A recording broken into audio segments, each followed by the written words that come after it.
The Focus and Fade Study skill card instructs us to paint 3 small squares, one with crisp hard edges. So I'm loading my brush with a lot of paint, less water and more paint.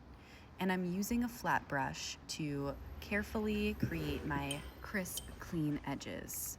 For the second square, I'm using a little bit more water. Water will help your paint flow and it'll help you get a softer edge. So I'm going in with the same color and a bit more water. And then for the third square, I'm going to use even more water.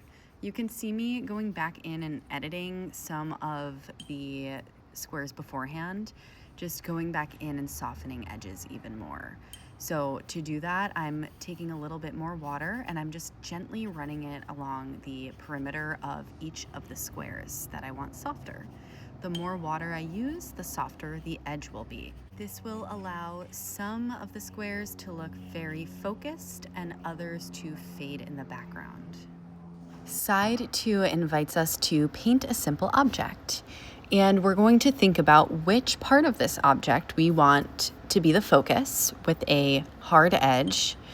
We're going to pick an area where we want it to fade into the background and then one in between. So for this example, I chose to put the red cap of the mushroom in focus. It is what is closest to me. So I find that that is a good place to think about where I might want it to focus. So I'm loading my brush with more pigment in areas that I want a harder focus. For details that are further away from me, I'm using more water to paint them. I want those details to fade gently into the background. So again, using a bit more water and allowing the nature of watercolor to kind of flow and sink into the paper and sit less on the surface of the paper. So again, just using more water and being a little bit less precise with where I'm placing the paint here.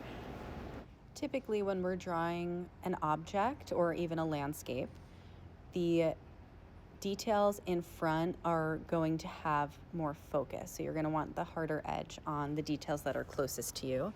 And then you can use a softer technique towards the back of whatever you're drawing. So when you choose your object, think about the area that you want the most clear detail in, and then the areas where it can kind of fade and soften into the background.